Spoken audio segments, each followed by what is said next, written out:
Тағдырдан бір үзік. Тал түс. Оңтүстіктің еңбеккөр халқының әдеті. Жазда үлкен, кіші түгел демалуға үйге кіріп кетеді. Шілденің аптап ыстығы үйдің ішінде күйдіріп тұр. Осындайда бөлмелердің көптігіне қуанасың. Үлкен ұл мен келін кішкентай қыздарымен өз бөлмесінде. 4 және 5 жастағы екі немерелері түпкі бөлмеде жатыр. Кіші ұлы биыл ғана жоғары оқу орнын бітірген, қауын егілген егістікті аралап қайтуға кеткен. Ал өзі бір бөлек бөлмеге күйеуіне көрпе төсеп қойып, аман-есен келуін Құдайдан тілеп, қорқып отқаны сол, қорқып отыр. Бұл кезекті, яғни күнделікті қорқыныш, сананы жаулап, жанды тітіргендіріп, үнемі және үздіксіз жағаласып келе жатқан қорқыныш. Ішкілікке әуес адамда өзін басқалардан жоғары санайтын тағы бар. Қайбір оңған қылық болсын. Ойланғаны дәл келіп, жын буған өгіздей болып, кімге тиісерін білмей, күйеу патша кіріп келді. Демалмайтын сыртта біраз әңгімелесетінін айтып, екеуі далаға шықты. Темекі шегуге сіріңке сұрап, бұл жазған апырақтап-тапырақтап таба алмай, үйден әкелетінін айтқаны сол еді, көзі атысып, орнынан атып тұрғаны. Бітті, бозборан басталды. Мұның еш нәрсе таба алмайтын, бұл үйде не бар, не жоқ екендігін білмейтін, үйде тұрмайтын, есесіне оның бәрін өзі білетін, мұның миы жоқтығын, адам еместігін айтып бақырғанда, қорқып тұрған сорлыны үрей билеп, аяқ-қолы қалтырай бастады. Отадан шыққанына көп болмаған. Тіпті қарындағы тігістер әлі бітпегенде, наркоздан кейінгі әлсіздікті жеңіп, күш жинауға да уақыт керек қой.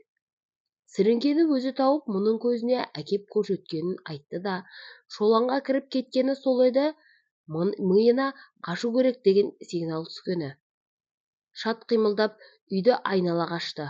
Қашып бара жатып, көзімен де, ойымен де тығылатын жер іздеді.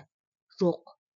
Үй артындағы биік өскен сыпырғы шөптер қалқан бола алмайды. Тауып алады. Тауып алса, оңдырмайды. Бар жылдамдығымен жүгіріп, жағалай тал өскен арықтың арғы бетіне өтіп, ол бетте жиек-жиек жайқалған асқабақ өсіп жатыр. Пана болар ештеңе де жоқ. Көзіне көшені жағалай түскен дұрыс күйеуі екен. Қара өрік талдары өсті. Әлі кішкентай асқабақ шіркін сол тардарға өрмелеп кеткен екен. Жайқалған асқабақтарды баса-маса жанұшыра талдарға қарай жүгірді. Көп болса 20-25 метрге жетудің қиын болғаны-ай. Фашистерден қашқан партизан сияқты әні-міні артына өлім оғы тиетін. Жетті, отыра қалды да, еңбектеп талдың түбіне тығылды. Тығылды да, «Уф!» деді. Жүрегі дүрсілдеп кеудесіне симай, аяқ-қол дірілдеп әні-міні жаналағыш кеп қалардай. Жоқ, келмеді. Үйді айналып, мұның атын атап бақырған дауыс біресе жақыннан, біресе алыстан естіледі. Таба алмайтын жан жүрегімен сезінді. Сезінді де үнсіз жылады. Көзінен жас еріксіз тоқтамай ағып жатты. Бір кезде қатуланды, балаларға бірдеңе істеп қоймаса екен деп Тәңіріне жалынуды бастады. Қуанғаны телефоны қолында екен. Бір сағаттан кейін ұлына хабар тастаған. Әлі тынышталмағанын көрінбей отыра беруін жазды. 2 сағаттан соң тағы сол хабар. 45 градус ыстықта шөптің арасында бүктеліп 2 сағаттай отыру деген отадан кейінгі тігілген жер ашып өз алдына жанды қинап. Шөлдің қысып бара жатқаны мынау. Сағат 5 шамасында елдер қозғала бастады. Егіске қарай топ-топ болып, ауыл адамдары тура жанындағы көшемен өтсін. Бұл болса демін ішіне тартып, отқаны сол. Қайтсын енді, үлкен кішіге сыйлы мұғалімнің мынадай отырысы.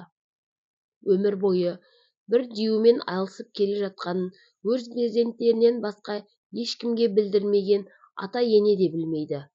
Айту керек пе еді бәріне? Айтқанда не өзгереді?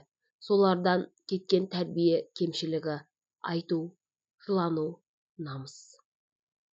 Бір кезде балабақшадан қайтатын немересін күтуге көрші апа шығып, тура тұсындағы көлеңкеге отырып алсын. жағдай одан да қиындады. Қимылдамау керек. Уақыт өткізу үшін сол кездегі телефонда болатын жылан ойын ойнап жатса, дәл қасынан кіші ұлы үйге қарай өтіп барады екен. Дереу қоңырау соғып, жағдайды сыбырлап түсіндіріп, өзінің отырған жеріне бір баклажка суды ешкімге білдірмей лақтырып кетуін тапсырды. Ой, сол судың кереметін-ай! 3 сағаттан соң ұлы хабарласты. Анашым, шыға беріңіз, ұйықтады. Бұл кезекті қойылым кім жеңді? Кім жеңді? Міне, қазақтың менмін деген бір әйелінің тағдырының 3 сағаттық үзіндісі. Оған не ақыл айтасың? Дәл сол әйелге ауыл ақсақалдарының келін, сен біздің елге келген бақсың, домалы ғананың жалғасысың дегеніне ел куә.